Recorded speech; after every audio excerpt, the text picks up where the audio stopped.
Hello, and welcome to Last Time On. This is the podcast where we pick a show that none of us have ever seen before.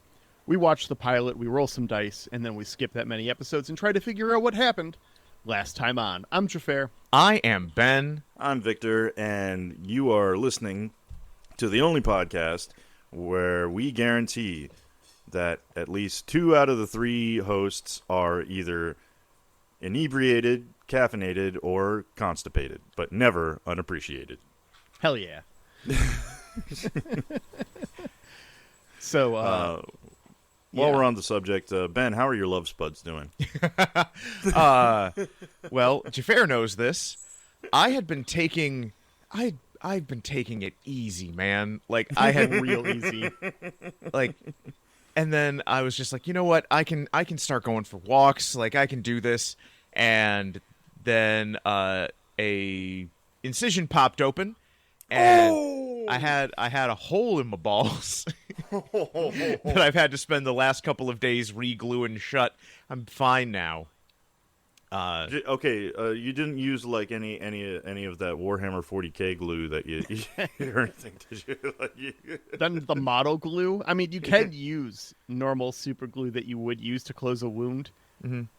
Like, that's the same stuff. You can use the stuff you would use for a wound on Warhammer minis, but there's also better special glue for Warhammer minis. It's just more expensive. But. Yeah, I didn't use Warhammer glue.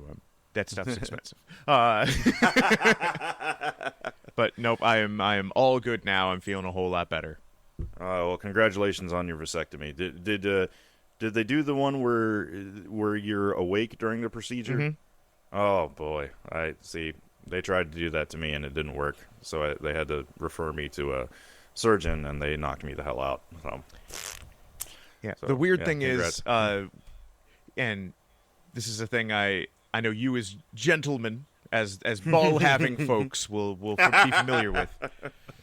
You know that feeling if you're on a roller coaster and like you're going down and like everything kind of floats up. Well, when they numb you down there, that's just what it feels like.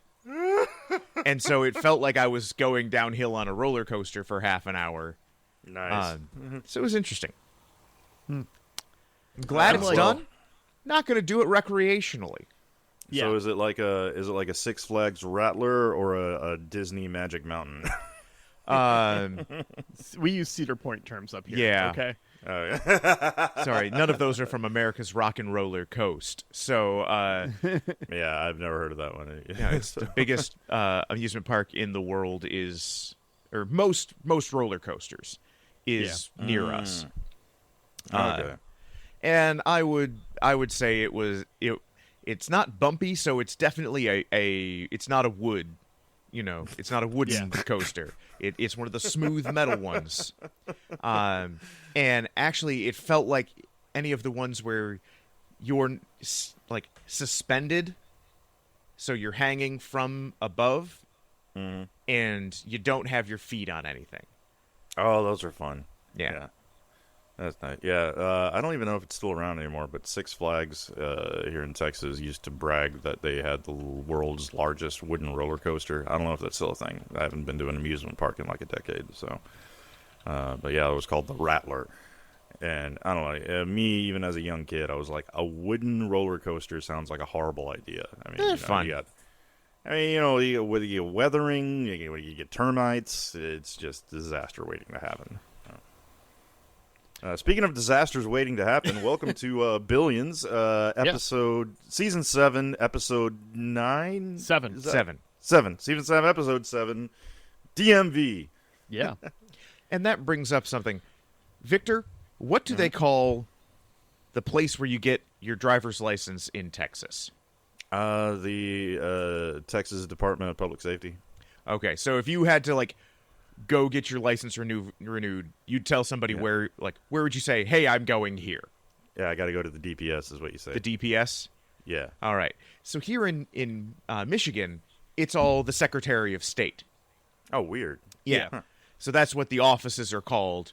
And so it's just one of those things where it's like, I know what the DMV is. Yeah. We don't have them here. And you don't have them in Texas. Most places don't have a DMV.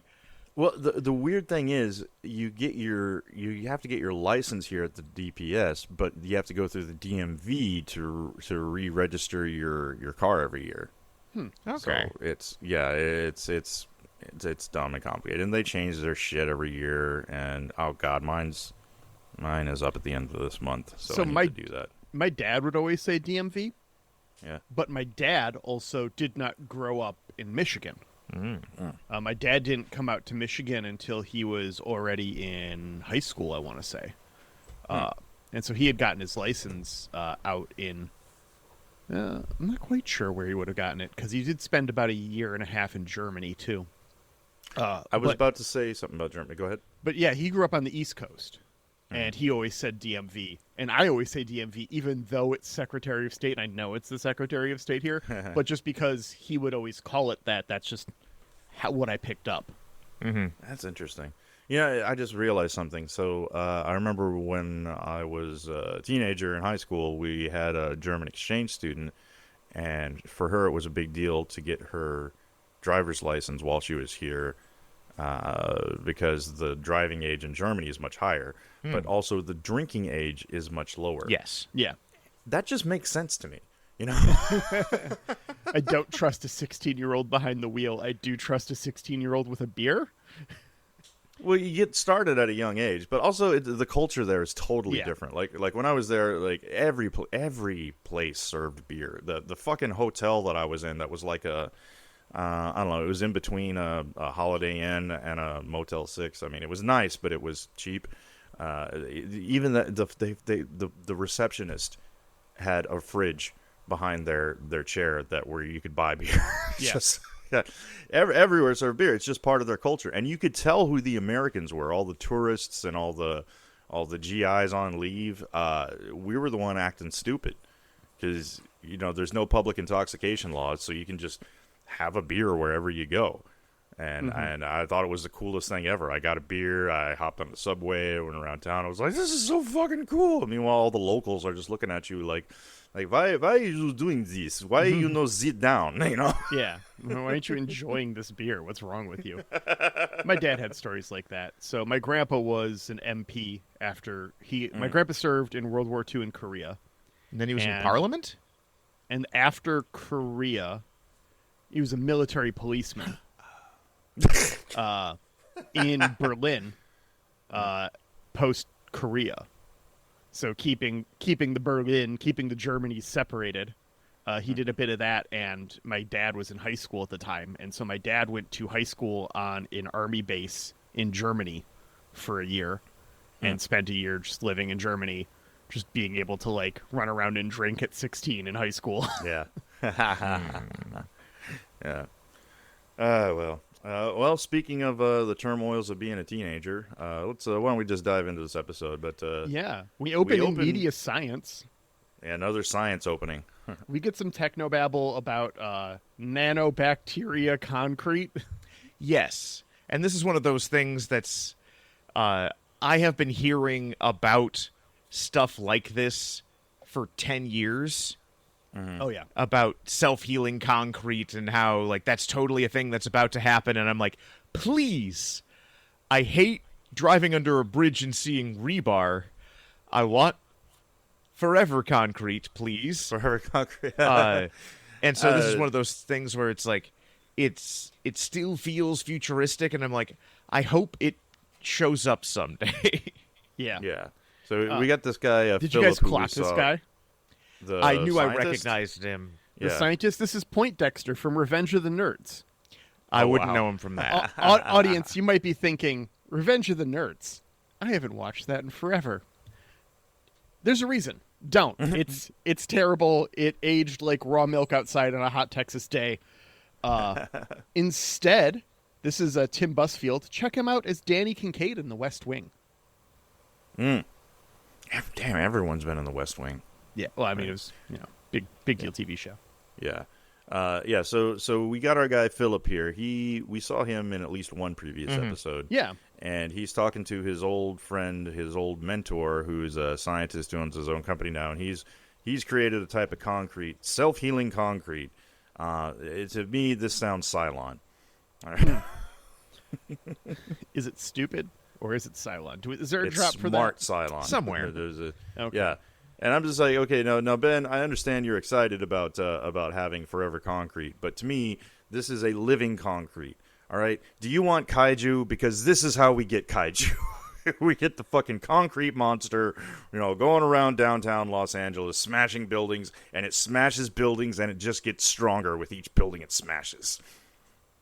I mean, that might be what happens, but if I don't have to deal with construction every 6 months... That is a good trade-off. That's worth it. I would rather have a kaiju once in a while than have what to happens if be we stuck get in kaiju, traffic all the Victor? time.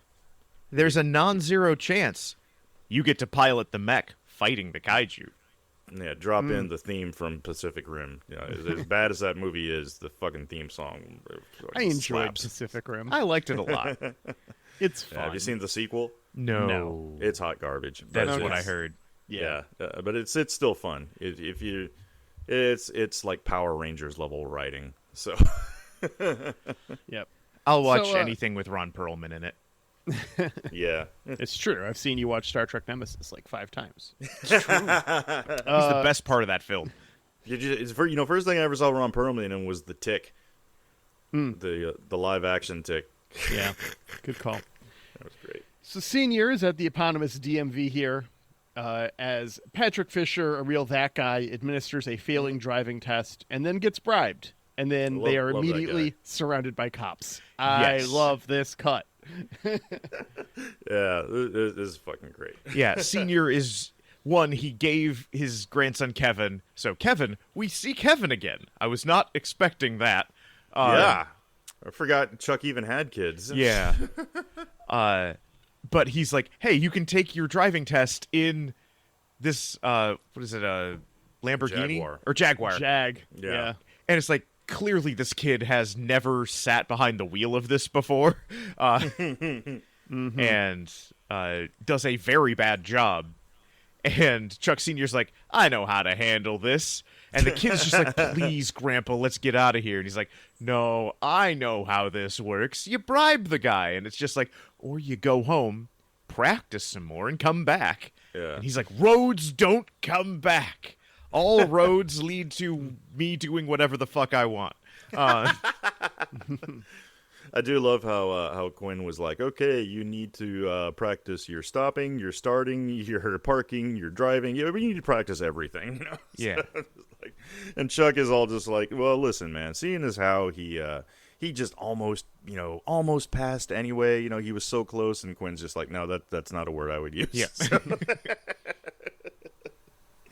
Then we bounce over to Prince and Taylor Capital. are playing Shark Tank Yeah.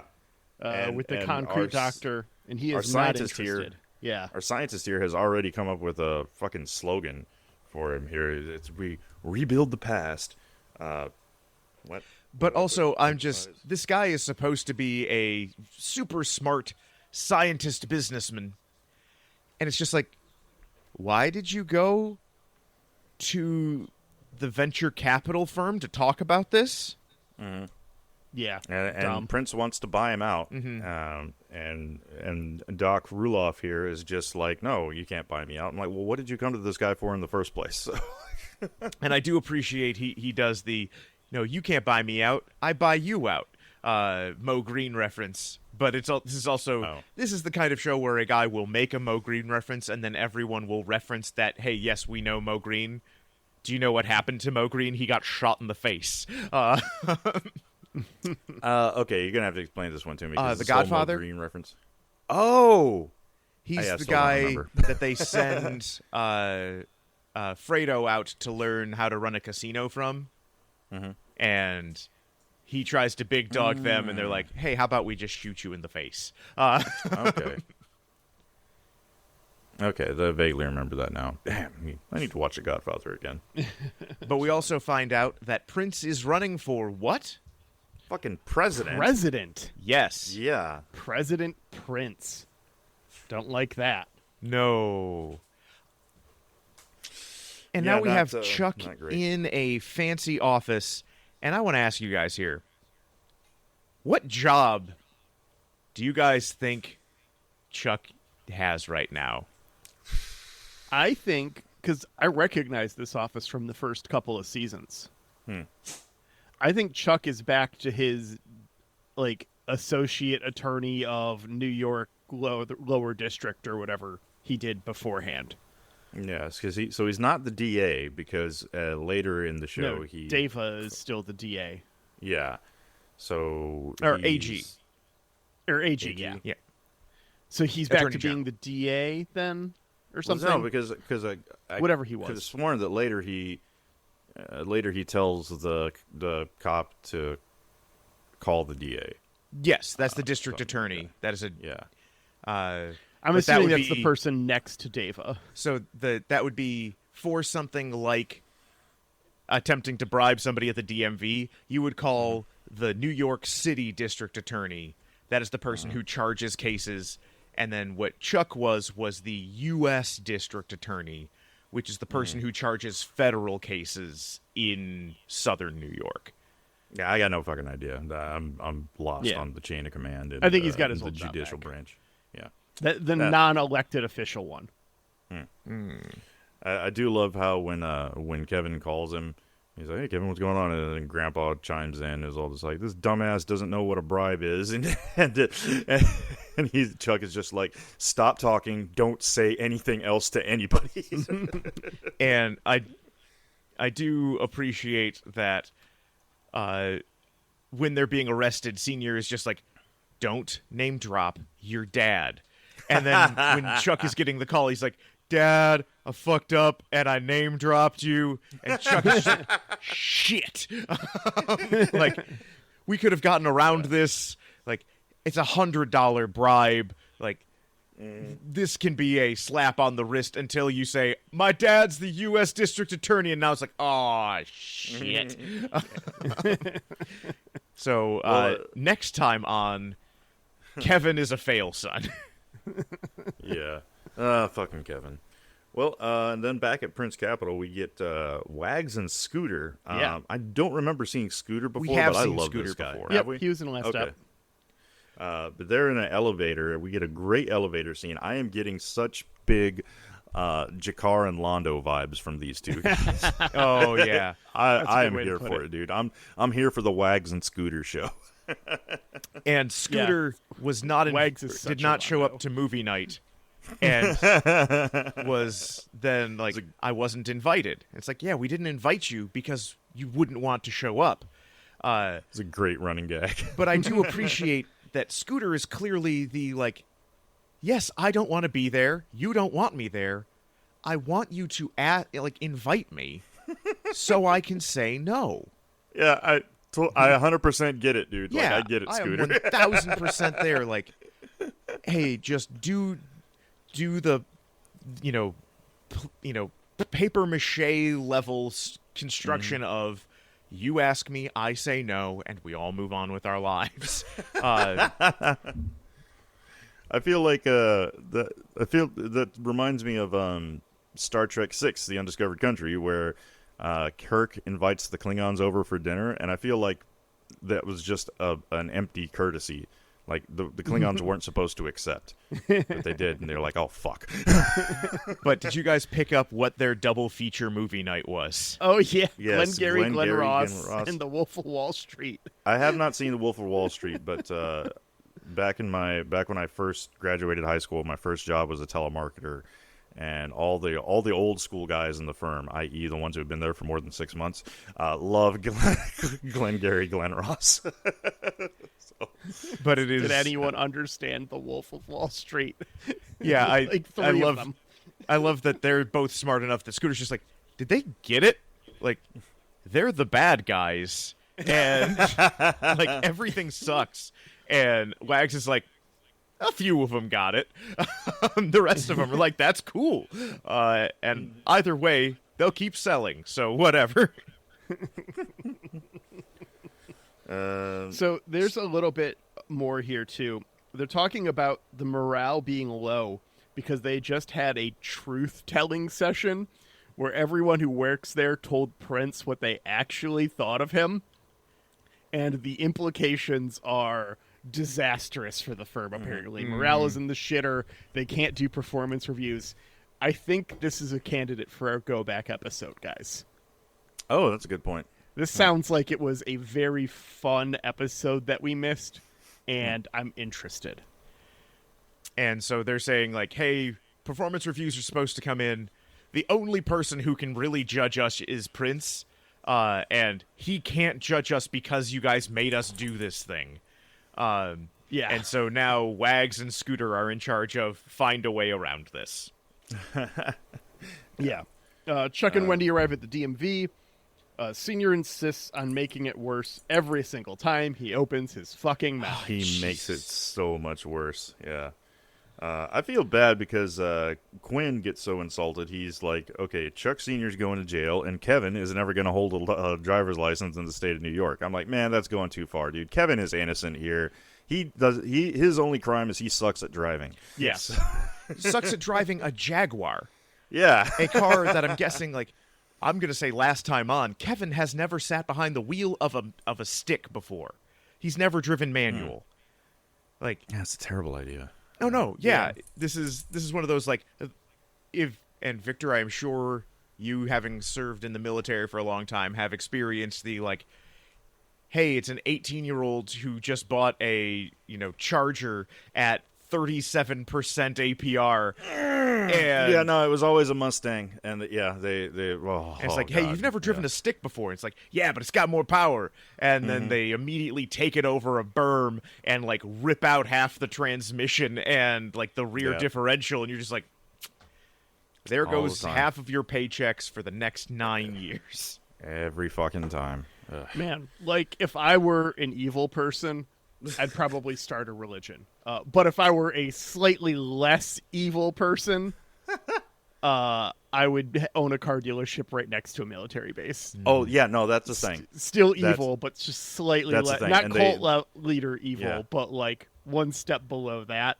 100%. That's the thing, what and I'd be the doing. salesmen there target the privates straight out of basic training that have all this extra money that they can just throw away, and they'll sell them 4-cylinder Mustangs at an obscene price, and it's horrible. Well, the shipping to get it out here in the middle of the desert. Oh, it's so much. Oh, you need the undercoating. Yep. Oh, gotta. The sand is gonna buff this so bad. You gotta pay for the polysteel extra coating on the paint. Oh yeah, you need and the that extended out warranty, here. the extended warranty that doesn't actually cover anything. And Chuck Sr. is just getting mad because, like, why are you not hand-waving this away? He is full-on playing Don't You Know Who My Son Is. And then he's like, Chuck, why are you not just hand-waving this away and telling all these people to leave? I thought you had the juice. And Chuck is just like, I'm not going to wheeze the juice. Wheeze the juice. Squeeze the juice. So That's weird. I'm making that exact same joke. Squeeze the juice. I just It was showed such a Glow, cool thing in the 90s. I just showed Glow that scene as a way of being like, hey, show this to your kids, because, like, Pauly Shore walking around talking about, ruffling up some grindage and filling you to the gills, and just like, show this to your high schoolers and be like, in 20 years, this is what you sound like to everyone else. Yeah, no, we were talking about the difference between slushies and ices. And one of them was branded. trademarked by 7-Eleven, and then everyone else had to stop calling them slushies, and that's where the polar bear came from. Yeah. Or was it the other way around? I don't So remember. slushies are only at 7-Eleven, although they Yeah. also are at Speedways now, because Slurpees? 7-Eleven Oh. bought Slurpees. Yes. Oh, Slurpees, yeah. Yeah. Not slush. Slushies is something else. and then Icy is just a Icy is different a- brand that does that. They That's have the the one polar you would bear. always see at Kmart with the polar bear, yeah. Yeah, I don't even know why I'm getting so interested in this. I can't have any of them because it's way too much fucking sugar. Yeah. it's just that you're building a post for Dull Man's Club. Yes, I am. what's God, going that's a on. great fucking. That's a great group. Highly So recommend then we it. get our performance review panel where we've got Taylor and Wendy and Wags and Scooter. And then who shows up? Ryan Victor and and Victor. Ryan. Yep. Do we And think I'm they're guessing the they're union reps? That's exactly what I put in my notes here. I put I question think mark union reps. what I think they did was they found some new like millennial new term to it's a union, but they're not calling it a union. I Yeah, think they're that an if there was a employee union, cooperative. every single person in the building would be immediately fired. Yeah. Uh, So they can't actually have a union. So they do something. They put together an organization that looks, acts, and smells like a union, but they don't call it a union. For I think this is the legal first terms. time they have tried to flex any kind of power. I hope this ends with them unionizing, but I don't think it will. Because the problem is, for a union, you need people who constantly think collectively. And there are enough people here who are just like, as soon as like they tried to organize a union, Dollar Bill would be like, let me bring in every scab. Like, I will undermine this so hard. Also, Dollar Bill's back. Dollar Bill Yeah. is back. So We High didn't get much Plains, of him. last time, High Plains was doing well. Oh, and then right. Taylor took them out at the nuts and just folded up the whole business and was just like, hey, screw you. You can come back and get your job. I'll pay you 80% of what I paid you before. And scooped that up their whole 100% business. is what happened. Totally, I believe it. 100%. But yeah, no performance reviews until next year, or they all walk is the mandate offered. Scooter is still being passive aggressive about not being invited to movie night. We go over to the DA's office or the AG's office. It's Dava, though. And Yeah. Chuck and his lawyer talk over what's going to happen here.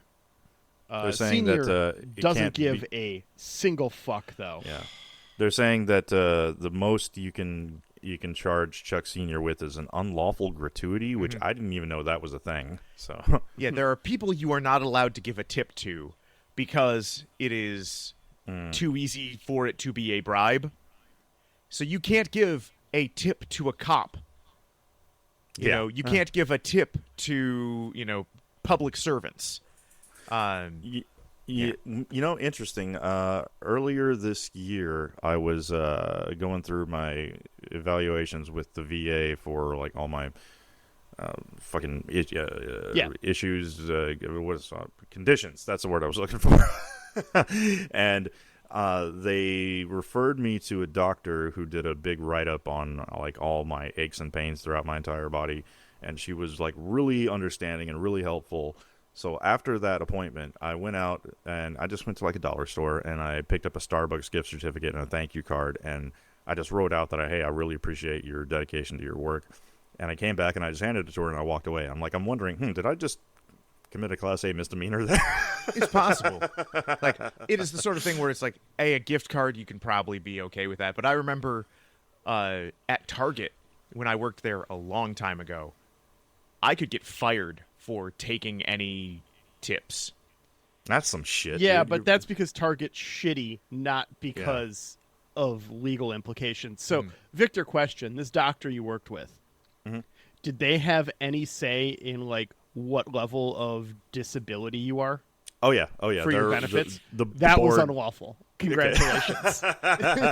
Well, if you could do me a favor and not air this episode until the statute of limitations runs out. Well, I don't care. think It's this fine. is your edit, so you can just take it out if you want. No, it's not my edit. I did the last two, or No, you the didn't. last two No, before you the didn't. last Ben one. and I did the last two.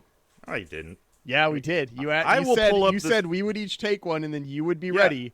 Right, It's and been there was only 3 one since episodes. then. I did one. Ben did one. This is you. No, you didn't. No, Sure there was did. only one since the last. Hang on, I'm pulling up last time on. Okay, yeah, We no, can- I did free balling. I did. I'm free balling. One of you did Legion of Millionaires. That was me. So one of you does this one. Yeah. Okay, is this one me then? Yeah. Did I do the one before free balling? I think I did. You did Jane Cobb salad. Yes, I definitely did Jane Cobb salad. Yep. We all have our own little editing style, so you can Yeah. tell just by listening. You can pick it out. You know my episodes because I put the little static before and after the drops, like you I do used that to, too. Vic. Do you? I don't know. I don't listen to this podcast. It's incredibly frustrating. Yeah. Well, you don't have to do it if it's frustrating. You just let that be my signature thing. So. No. The fact that joke Jafar is that doesn't you don't listen put to drops the in podcast anymore. is Oh yeah, no, I agree. It is very frustrating. Jafar, listen to your own damn podcast. I don't man. want to Come on. listen to my own fucking voice. I and put don't stuff wanna in there specifically for you. I don't want to listen to get a a chuckle conversation I had 2 weeks ago. That's frustrating. I do Anyway, understand thinking like, oh man, I could have done that bit there, or I came up with a much better joke. It's just reliving the conversation slower than it exists in my brain. That's why I That's listen to what's speed and a half. frustrating. I do listen to it at enhanced speed. You cannot listen at a rate that my brain will process it at the same speed as a memory. It drives me crazy. That's weird. Well, at least it's not. At least you're not one of those people who just gets frustrated at the sound of your own voice, which is a very natural human thing. But Yeah. yeah. Jafar loves the sound of his own voice. I don't love the sound of my own fucking voice, Ben. Oh, by But the we way, also speaking of get Target, Chuck so Senior Target sucks. Being a next level dumbass here, Oh, where God. he's doing his own private business on Chuck's business phone. Yeah, in Chuck's office, in Chuck's chair. And Chuck is just like, Dad, come on. This is JV ball shit. Like, don't be doing your transfer the money over and do this and do that from my gosh darn phone. Yeah. The boy should have passed on principle alone. What principle? The fact that we've done so much for this city. Fuck you. That does Yeah. not make him a safe driver. Yeah. Chuck Senior. You know, I was for sure Chuck Senior was going to be dead by now, and it's ironic because when I first saw this actor, I loved the character he played in The Walking Dead, and he died way too soon. Man, I was like, oh man, Dale, come back, and now he's in Billions, and I'm like, Chuck, will you just fucking die already? But then Senior reveals, hey, I wasn't there I wasn't there demanding to be part of Kevin's driving test. He called me. Yeah. So now who's the the fuck asshole? You. And it's Yeah, just like, no. You're still you. still the asshole. Yes, I was screaming that at the screen. Who's the asshole now? It's you, Chuck Senior. You're still the asshole. Yeah. So then we bounce over to back to the lab, where Philip goes to meet with the doctor and try and smooth things out. And the doc is just being a stubborn idiot. He should have. Well, what he Prince should have is done also patent You're sharking also being him. stubborn. Yeah, and yeah, patent sharking. Is that the same thing as patent trolling? Yes. It's Well, similar. Patent trolling is buying whatever with the hopes of being a patent shark. Patent sharking is having information Having that a something target is in mind. going to Okay. happen and very actively fighting patents that see. align. So patent trolling is like fishing with a big net, whereas patent sharking is target Fishing. Yeah, Yeah. spear So it's fishing, like, yes. hey, I know that Dominion Media Television is about to blow up. So I buy up patents I can find that are related to memes or Andorian Dominions. meme network. patented memes. And then I just start suing you. And God. Yeah. I'm going to lose all of these lawsuits, but I'm going to waste all of your time and Yeah. all of your money. And like you're going to be like, but my memes have nothing to do with Dominion voting systems. And it's like, I don't care. And for the next 2 months, you're going to have to, find lawyers in the 3 different districts where I've decided to sue you. And it's like, do you know anybody in Salt Lake City? Too bad, because fuck you. That's where I'm suing. Fucking, it's always Salt Lake City. Yeah. So back at so then after this fails, Philip just kind of makes the situation worse with the doctor. He comes back to Prince Capital. Taylor confronts him about missing meetings, and he's like, but I had a business thing," and then Taylor uses that positronic brain to analyze the emotional reactions coming out of Philip's face, and suggests that he go talk to Wendy. Very specifically, like, you're clearly emotionally involved in a business thing, and you can't let that happen. This is the thing from 2 episodes ago that we watched with Taylor in Silicon Valley. This is what this is referencing, 100%, no doubt in my mind. Oh, was it? Oh, Well, I think thought- also it's her and her dad. was the- or them and their dad. Possibly Yeah, them and their dad too. That's what I was thinking. Yeah, they're saying that it was an emotional business thing. Yep. We then go Then we to get dinner, where dinner at the Rhodes residence. where the daughter is just not around. Haven't seen the daughter at all. She's and obliquely also, referenced at the end of this scene. Also, where's Chuck's new daughter? Oh, the seniors. granddaughter, Yeah. senior's daughter. Yeah, Senior's daughter. Chuck's yeah. sister. Chuck's sister. Yeah, That is like less than a year old at this point. yeah, maybe. the infant Like, aunt. yeah, where the hell's the baby? But Yeah, Chuck Senior. Kevin gets has what the kids call receipts, where he has been texting both Wendy and Chuck, and they both blew him off. And Kevin is bad at communicating, but he's also well, he's a teenager. where he's just like, Mom said no, and Dad said no, and instead of going back and saying, hey, Mom, Dad also said he's busy, and hey, Dad, Mom is the reason I'm talking to you, and he didn't say, like, no, I can't reschedule, so it's the sort of thing where it's like, had he followed up with either of them, I'm sure they would have tried to make something work, but... Still, it's completely reasonable that he went to Grandpa next. He's too young to understand how much of a piece of shit Grandpa is, though. So It's true.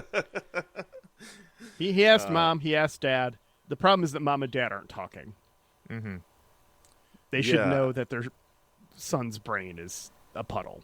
I can't get a read on this. I can't tell if Chuck and Wendy are back together They or are if they're just divorced, being cordial. but working together.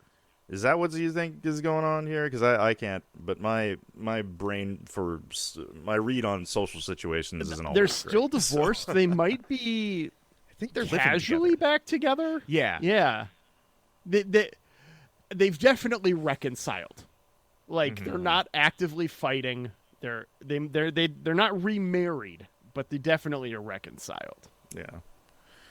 Well, Chuck Senior, we find out that he just gets a slap on the wrist. He totally deserves way worse. Yeah. He Grandpa also Rhodes says, says I learned my lesson. I didn't account for inflation. No, the lesson is not, I should have bribed the guy more, Chuck. Yeah. I was yelling at the screen, Kevin, no, that is not the lesson here, Kevin. And then, so Wendy starts talking to Chuck Jr. about the Cylon concrete situation with Philip. Yeah. And I'm glad there were subtitles here because Chuck mentioned that the situation sounds Byzantine. Yep. And otherwise, I would have thought he said it sounds businessy. Yep. Because that's what I would have said in the situation. Like, oh, that sounds businessy. So, but I do want to ask you, Ben, as the history expert among us, I won't even what is because Byzantine? if I try to answer this, Ben's just going to jump in and not let me. So rather than even attempt to answer this, Okay, so, we're just going to let Ben take it. Victor, Yeah. are you familiar with Istanbul? Do I look like someone who's familiar You mean with Constantinople? Well, see, so Istanbul was Constantinople. Was Constantinople. Now it's Istanbul. So why not did Constantinople. Constantinople get the works? That's nobody's business but the Turks. But what was it before it was Constantinople? It was Byzantium, Okay. a city founded by Emperor Constantine of the Roman Empire. And It was so, actually Byzantium was Yes. the name of it? Byzantium. That sounds like what Captain America's shield is made out of. That's what- Adamantine? Yep. Oh, wait, no, Wolverine's claws, sorry. Adamantium? Same thing. Or no, vibranium. Yeah. Well, Yeah. so in the comic books, God. it's made out of proto-adamantium. And then in the Yeah. movies, they just made it vibranium just because, hey, we're going to do a bunch of shit with vibranium that's apparently magic. Yeah, it's magic metal. How can it be super strong and also a propulsion system? I don't know. So that's where the Byzantinium comes Yeah, in, so- right? Istanbul, city, capital of the Eastern Roman Empire, which it's an interesting distinction. We call it the Byzantine Empire. They would have just called themselves the Roman Empire. No way. Yeah. That's wow. Yeah. Weird. So, but the Eastern Roman Empire lasts for an extra millennium after the Western Roman Empire collapses. Oh. I didn't realize that was Lasted a until thing. 1453, when it was finally captured by the Turks. But part of The how Ottomans. the Byzantine Empire grew and changed based on it being Rome is it had a very convoluted government structure where everything had to go down through different, subgroups, and it was just this labyrinthine, crazy government. And so when something is Byzantine, it is just, man, there are so many, like, if you think of it like, why do I need to have something stamped in triplicate from 5 different people? That is Byzantine. Okay. The VA. Needlessly complicated. You Is could have said it in Byzantine. 2 words. Why can't the Needlessly doctor tell complicated. me, hey, I need this, and then I just get that? Because it's Byzantine. I see. Okay, so the Byzantine Empire was known for the red tape then. Yes. Interesting. Did not know. Hey, another question I had for you. At the very beginning of this episode, the doctor talks about how his Cylon concrete mimics the Roman Empire's stuff that was mixed with lime rock and volcanic ash, and that's why their structures last forever. Is that actually true? Is it? Did they have access to some kind of like It's not crazy? access, it is just where Rome was. They had access to the stuff that they used. They invented concrete and then were able to make the first stuff out of it. And then it lasts for a really long time. But it also lasts for a really long time and you're not driving cars over the Colosseum every day. I'm not. Well, and It has to do with how porous it is, right? yeah. Yeah. That's the actual like scientific reason. So the volcanic ash mixed in with the lime rock. So makes it one thing that more- breaks up concrete really bad, and we know this being in Michigan, is when water seeps into concrete and then freezes, Oh, it okay. messes stuff up. Yep. So it because has water expands and contracts like everything else. So if your concrete is particularly porous, a bunch of water gets inside, it then gets hot and expands, it then gets cold and it shrinks. These things impact the spaces in between of the little pockets of air in the concrete where the water is seeped into, which then fuck with it really badly. Yep. So you either need to was have told very, along- very porous concrete that it just all drains through and doesn't stay, and then it's not a problem. Or you need to have very little porous on your concrete that water won't get into and fuck up. Either way would hypothetically work. I was told a long time ago that it's better to get gas whenever it's really hot outside because when it's cold, the liquids expand, and so you will actually get more for your money if you're pumping gas when it's hot outside. I don't know how true that is. Might just That be is- a Well, urban legend. it depends on how the meter works on the gas pump. Yeah. Because if it's actually measuring liquid output, which is a thing that we can do through pipes very easily with modern sensors, then it's irrelevant.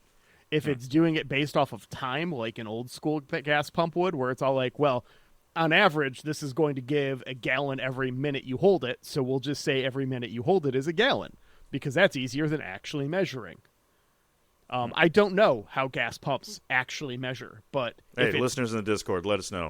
Any of you work at a yeah, if it's fucking based gas off station, time, let us know. then yes, that would hypothetically be true, but probably not enough to warrant any amount of savings over the course of your lifetime. Because we're not talking about huge temperature differences where the volume of the liquid is going to change significantly.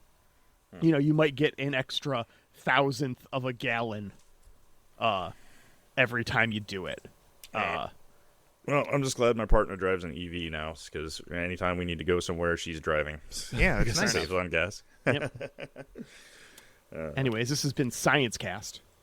Yeah. Speaking of, Dr. Roloff is just like, it's okay. I'm just going to go public first, and then Prince will be the asshole trying to shut me down. And But first, Chuck goes and jump scares Philip while he's out jogging. oh yeah, They have a very Get some yeah. good.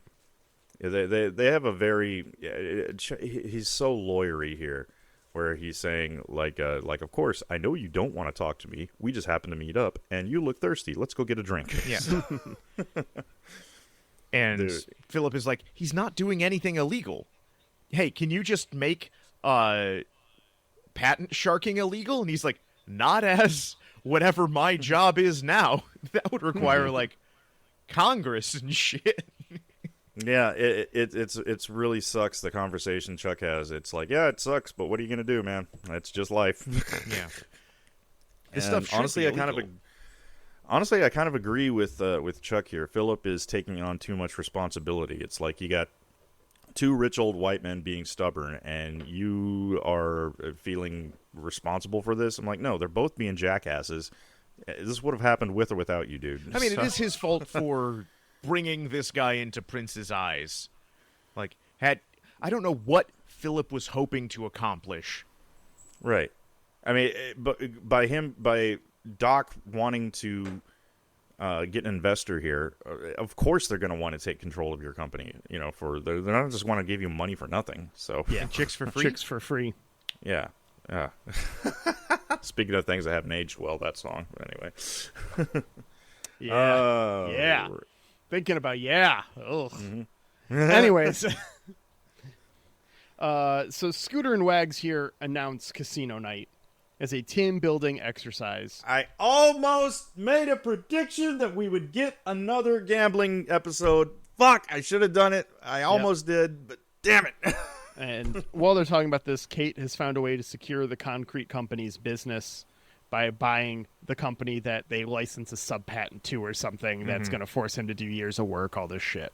Yeah, it sucks, dude. If they could just come to a fucking level-headed agreement. But that's not what happens. The way I see it is like the Doc is pissed because he's going to be losing ownership of his company, but it's not like it's not like Prince would just buy the company and fire him.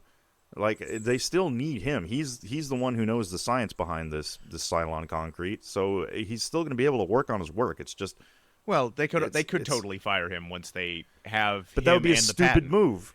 Yeah, that would be a stupid move because he knows how it worked. When problems arise, because they always do with this kind of thing, they're going to need his knowledge and expertise to figure it out. Yeah, it's just Prince could have also stupid. said, "Hey, let me come in as a 49% owner, and you still have the commanding stake. I'm just helping you push everything." But Prince doesn't work like that. Yeah, and it's not about money for him because he's got tons of fucking money. He just wants this to. He mentioned at the beginning that this would look good for his campaign. Yeah, so he would still have his name on it. It's just they're both being fucking pencil dicks about this entire thing. But we now find out just how big of a liar Taylor is at Casino Night, because what does Taylor go do? Play poker. Play poker. The thing they hate and makes me alienated from everyone, and I'll never play poker again. Hey. Taylor's playing poker again. Playing poker. I think this is the whole Sith Lord story arc we got here, where initially Taylor was skittish about getting into the cutthroat man-eating shark finance business, and now Taylor's like, fuck it. Let's go balls deep into the Shark Tank. Now, if you guys were at this that's Casino Night, what would be your game? Where would you be? Blackjack, just because I'm exactly, you know who I am. I'm the kid who goes and rebuys and 3 times. That's what I would do. Like, I used to do definitely this. am not. I would probably go play a little blackjack. I might try and hedge a couple bets on roulette, but this very obviously was a performance review to me immediately before anything else had started. Like, it was clear what the twist was going to be from the get, so I'm all like, well, knowing that, I will go, I will participate, and I will act accordingly. Oh, and Victor, you mentioning blackjack reminded me, last night, watched another David Strathairn film. Yeah? Yeah, watched L.A. Confidential, where he plays one of the bad guys. Oh, I haven't seen that. Okay. That's a casino-y movie? It's a noir detective film. It's one of the best movies ever made. Unfortunately, Kevin Spacey is in it. He's really good. So, but I want to talk some more about Casino Night. Yes. One. This makes me so mad. The first line, someone's all like, we're putting it on odds. 7, 17, 23, and 24. Terrible idea. It's also not odd. 24 is not odd. Oh, I didn't catch that at all. But that's not what got me. Uh-huh. What got me is Wags.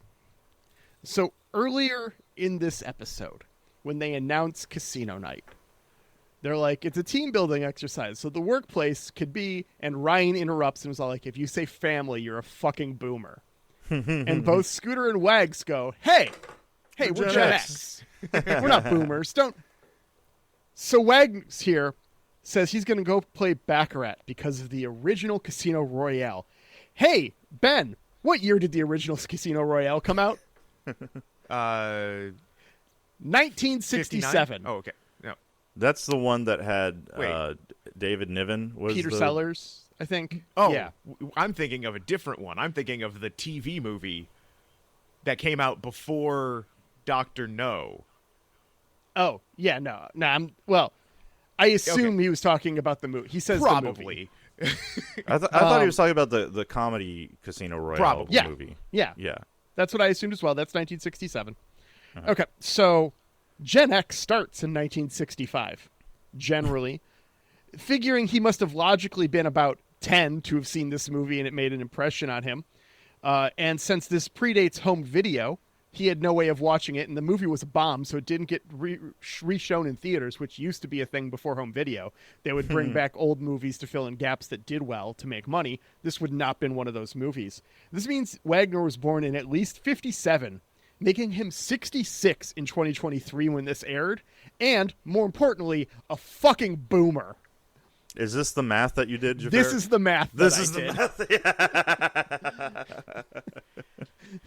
Nice. I don't know. Wags is also feels like the kind of guy where he's like, hey, when everything came out on VHS, I got all of the Bond films, and I also found a way to get the Peter Sellers version, and, like, he talks about how my favorite Bond movies are Casino Royale and Never Say Never Again. Oh, you haven't seen those? So, see, now, I don't understand. David Costabile, the actor, was born in 67, which does make him a Gen Xer as an actor. But the character. The character, yeah.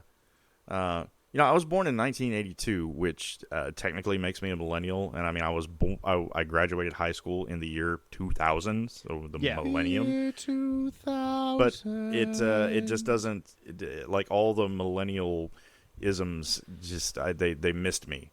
Yeah. Did they? So most of them. I am 5 I have the years childhood younger trauma, than you. and I can't buy a house. So I'm 5 years younger than you, Vic, and I feel I got most of the millennialisms, but there is some stuff that people will talk about, and I'm like, oh, you watched that as a kid, and I was already in middle school, or I was already in high school when that was airing. So there's definitely later millennial stuff that I've missed out on, and even with like Ben, who's only a couple years younger than me, there have been things. yeah, I know one I've talked to Xhafer about, and I don't know if I mentioned it to you, Victor. Have I talked to you about how fascinating I find Pee-wee's Playhouse? Okay, in what aspect? Because that I find it extremely disturbing. Well, so, did you ever see Pee-wee's Playhouse on TV? Yeah, it gave me nightmares. I didn't. And with it a was lot of off-air. stuff that was, like, integral to people your age, a few years older than me, like Transformers cartoons, G.I. Joe cartoons, 100%, Thundercats. I'm there. Yeah. Those were not being down with made that. when I was a kid, Yeah. but they were still constantly on freaking TV. right. So I'm familiar with them. But because of the Paul Rubens stuff, there is a hard line for In 1991. Yeah, there is a hard line for Pee-wee's Playhouse that they cut it off and it was not on TV anymore. So like I have no relationship with the movie. I don't care Pee-wee's about Big it. Adventure. Yeah, I don't care about Pee-wee's Big Adventure. I don't care about the show. Cowboy Curtis means nothing to me.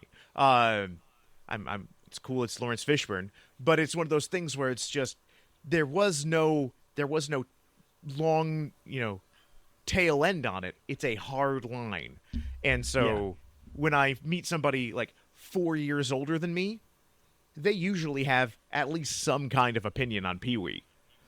Mm-hmm. It's just, it is, you don't see that like hard cut very often. Now, Xhafer, you did your rant about Casino Night.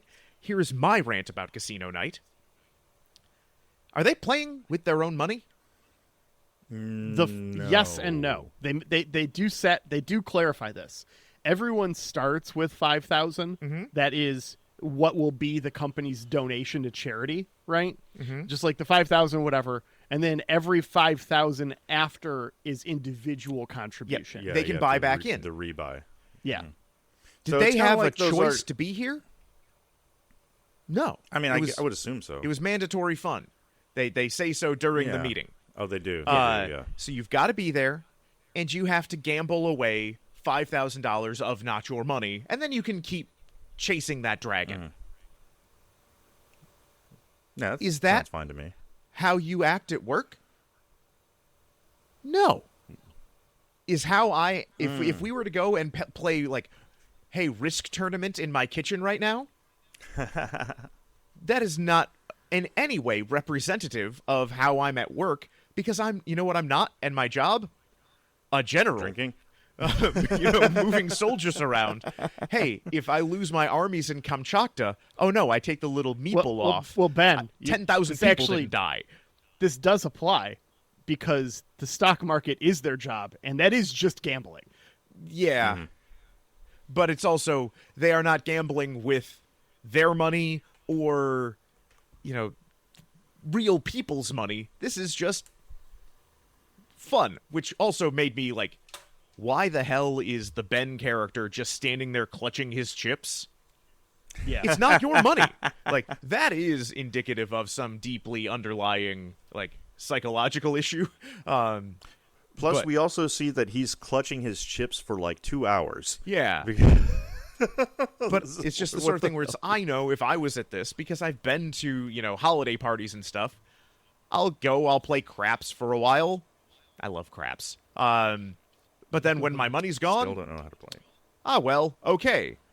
I That's will because have you are a $5,000 worth of well-adjusted- fun. You are the most level-headed and well-adjusted out of all of us, and I'm not talking about out of us three here. I'm talking about the human race. Okay. Don't put that on me, Ricky Bobby. I don't think he's the most well-adjusted person on this podcast. Jafar's making that face again. He's making that face again. And I don't disagree. Look, anyway, I'm just saying I would trust your judgment over mine, but that's not saying much because I would probably. But also, we now see I that would they're trust this cat's judgment over mine. So Scooter goes to a secret back room where they've got one person watching over everything, and they are making all of the actual determinations on everybody's yeah. psychological profiles, and it's like, there are a few hundred people outside. Like, how are you able to do this? Also, where's Wendy at this whole thing? Right. Wendy would be good at this. She would. So Chuck talks about the concrete stall here to someone else. We don't know who this guy he's talking to is told to consider this might be another Prince play to fuck him, though. Yep. This might all be a setup. He does not think that Wendy would be doing that, though. Which the we know it's DOD not. comes in and seizes But everything. Wait, what did we get? What happened in this scene with Chuck and this guy? What happened? We finally got my Star Trek reference! And it's a fucking banger, dude. He says that Doc Ruloff and Prince are going to be like Lazarus A yeah. and Lazarus B. Yes. Yes. I finally got my fucking Star Trek reference, and it is a banger. That is a deep good cut. one. Yeah, it's a good Oh, one. yeah, it is. Okay, I'm good. I mean, That's I don't what my notes understand why anyone thinks Lazarus A and Lazarus B have anything in common. One of them is clearly half white and half black, and the other is half black, half white. No. That's a different one. This was Oh, from the two guys who are chasing each other for eternity, but they're actually Right, half of they're each just other played by the because of same an actor. anomaly. Right. Oh, man. Okay. I don't even It remember was that the one. something syndrome. God damn it! I I remember the name of the episode. Hang on, Lazarus TOS. The Alternative Factor. That was the name of the episode. Yeah, it was one of the lesser known TOS episodes. Okay. It was not that good. But then they, so Roloff is just like despondent as the government is stealing all of his stuff, and he references, Louis Pasteur, like he just gave his stuff to the people, and now, my great, thing is going to be held away, and this is where what is it? I have no idea what I wrote there. Oh, Spielbergian. Spielberg. Yeah. That is what Chuck says he's trying to pull here. But yeah, so all of their stuff is stolen. No, Chuck pulls the, all right, if none of you guys will play nice, I'm taking the ball away. Prince is like, I'll just use it as a win when I'm elected, whatever. He seems extremely overconfident that he's going to win the fucking presidential election. Yeah, he feels real good about it. We don't know where that's at. Like, are we post-primary? Is he, like, in a candidate state? Like, we don't know what's going on with it. Has he even announced his intention to run as a candidate? Yeah. Like, But we also get Kate Sacker being pretty evil here, where she's like, hey, you could declassify it. Or you could say, hey, if you elect me for a second term, I'll declassify it. And then we get 8 years. And it's just like, ooh, Kate, you evil. Yeah, Kate also really has become a fucking Sith Lord. Like, man, I did not see this coming from Kate at all. We also get our debrief from all of the reviews, where they also are like, hey, Wags, you knew this was a setup, and then you lost $4,900 playing Baccarat. And he's like, shut up. No, I was being great. Yeah, he thought he was just having fun. Yeah, exactly. Okay, wait, I don't know. Maybe what does that say about his risk aversion? If he thinks it's just fun, he's just gonna blow it all anyway. I mean, yeah, he and I was gonna ask if this was Baccarat was it was a James Bond reference. Yes. Right? That he was dropping because he orders a martini, shaken or stirred. He doesn't give a shit. Yeah. Yeah. We then get Philip and Wendy. Yeah. Philip is beating himself up over everything, and Wendy's all like, hey, it's not all your fault. And Philip's like, yeah, some of this is yours. But Philip makes an illusion without going further here because he needs plausible deniability about whatever Wendy and Taylor are planning. I wonder what we we'll didn't see see happen Wendy and Taylor there. interact at all this episode. Yeah. With they each might other be anyway. strategically not interacting at the office. That'd be a good point. Yeah. Rhodes the Younger passes his driving test to credits. That's our episode. But at the DMV, we do find out, hey, Wendy asks Chuck, don't you have friends over at the Department of Defense? And Chuck's like, I don't know what you're talking about. And so now she's pretty sure, hey, you just destroyed this business and also this guy Philip. Yikes. Oops. To stall Prince. Yeah. You just did this to screw over your new rival. Yeah. So that's the episode. Yeah, now it's time to roll Before the we go bones. further, we have a dice roll Yes. We do. because there is a 1 in 216 chance that we're going to That we watch get the an penultimate episode episode? besides the finale. If I roll 3 1s, then we're watching the penultimate episode. If I roll anything besides 3 1s, we are watching the finale. I have not done the roll yet. Oh, really? So this is an actual, genuine, This is an live, actual. organic I think we've roll. referenced this. Normally, listener, I do the roll off camera and have the episode description prepped because I'm not going to look at 30 episode descriptions because that would be cheating. Yes. So I usually do it ahead of time so that way I can just skip right to the episode and know all that stuff. But given it's only 2 possibilities, and not much math involved. I've just got it open right here, so we're going to see what we get. All right, here we go.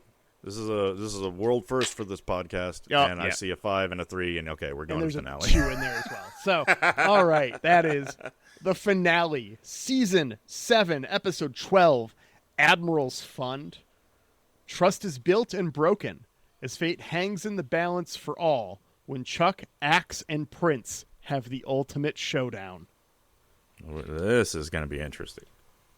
Well, all right, I was going to make a prediction about the length of our final episode, whether or not it's going to be feature length or just another regular episode, but I accidentally spoiled it for myself when I was looking through Paramount Plus. And in case any of you are going to make that prediction, did either of you make a prediction about the runtime of our finale? No. I have not done my predictions yet. Okay, well, then I'm going to shut up while Xhafer does the homework that he was supposed to do. He does it here at the last minute. Classic Victor move, by the way. I always do shit at the very last fucking minute. Fun fact for you, the listener. When I was 17, my last day of school, last class of the day, was my English class that I had already failed once, and I was taking the final exam and at the same time doing an extra credit paper that my teacher allowed me to do, and I needed to turn it in and finish my final exam before the end of the hour in order to get a C. And I barely fucking graduated high school. Yeah.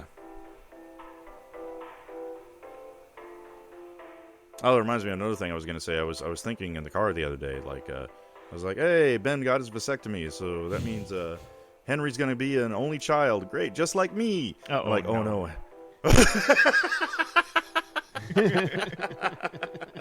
We're like, Ben, don't do it. Is it too late? Unsnip your balls. It is too late. It's too All late. right. So, predictions time. Yes. Time for predictions. Lincoln, what are you doing up there? Guessing. I guess no one's coming. I have seen into the future. You ruined the prophecy. As is my tradition, Tradition. for the last set of predictions, I always predict a bunch of character deaths. Because TV finales love their character deaths. Sometimes these hit, sometimes they don't. Why this break show tradition, in Xhafer? particular has very little violence in it. Yeah. And so I have slightly altered my prediction. So my daytime prediction is that Kate dies or is otherwise removed from the story. Like there is an event that happens that would require a great amount of exposition to bring them back if they were to have a season 8. So do you think Kate is going to appear in this episode? Will that negate your point there? If Kate is actually I in would it? say Kate not appearing in the episode means that something happened in the 3 previous, which is possible. Or just by the end but- of the episode, Kate is now removed from the story. Yeah. Evening, Taylor dies or is otherwise removed from the story. Prime time, Axe is coming back, but Axe dies or is otherwise removed from the story. I feel like we are going to be arguing quite a bit about what counts as removed from the story. All right. Classic Well, Xhafer I will prediction. go next. And I'm going to say daytime. Philip betrays Prince. My evening prediction is Prince Cap gets shut down. It might come back as something else, but it is not Prince Cap anymore. And my prime time is, since we know that Axe is back, Axe and Chuck are going to be looking like they are going after each other. They're betraying each other. But really, it is a ruse, and they are both betraying Prince. I like Yeah, that. that's I feel like that's a 1-pointer, not a 3-pointer. Well, but I feel like... That's totally going to happen. Yeah. There'll be a big heist reveal at the end that shows That is more what I'm like... Yeah. This ends with, like, them both being like, "Mwah, we got you, bitch." I feel like it's a good 3-pointer. That's good. All right, so my daytime prediction is that Wags becomes the new CEO of the firm by the end of the episode. All right. I like that for him. Yeah. Evening prediction, by the end of the episode, Taylor goes to work in a new industry that is not finance related. And primetime prediction, we get a new president that's not Prince, but it is someone from the cast of the show that we've already seen. It's Senior. Oh my God. I would be so mad. I think that would be actually worse than our current president if Chuck Sr. You would literally rebuild the country with blackjack and hookers. Yes, you would. All right, well, we'll find out all this and more next week. But before we go, what do we got to do? What we got to do is make an announcement about the Star Trek Fantasy Away Team League. Listener, if you are a fan of Star Trek Strange New Worlds, head on over to StarTrekFantasyLeague.com and you can join into a tradition we have over at Dominion Media Television of playing fantasy football, but with Star Trek. It's a lot of fun. It's really simple. And yeah, one more time, that URL is StarTrekFantasyLeague.com. Actually, it's important you type in www.StarTrekFantasyLeague.com. Sign up. It's completely free, and it's a lot of fun. All you have to do is draft your team and watch the show. And this year, we'll be giving away a fun surprise prize at the end of the season for whoever scores the highest. www.StarTrekFantasyLeague.com. Registration is open from Tuesday, July 8th until Thursday, July 17th, when the premiere of Season 3 of Strange New Worlds drops. Back to you, Xhafer. Say thank you. Hey, Ripe! Just announced a new album. Just announced a new tour. Let's fucking go. You can check out Ripe's music on streaming services wherever. They just dropped a new single. It's very early Paul Simon after the Garfunkel split. If that's your vibe, dig it. Go check them out. Thanks so much for letting us use Goon Squad as our theme song. We appreciate the hell out of it. Goon Squad will show you how.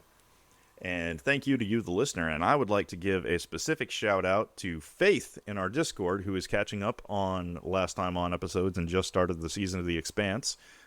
Faith, by the time you hear this, you might be almost done with our review of The Expanse. And if you want more Expanse, check out the new podcast where I'm a co-host of the Blue Goo Review on YouTube, where we go over The Expanse thoroughly, not just in random order. Hosted by my Tiger Mike and myself. And we just dropped our second episode yesterday. So check it out. Cool. And if you enjoyed this podcast, which of course you should, because why would you still be listening at this point if you didn't, leave us a review, please, on iTunes. It would really help out the show.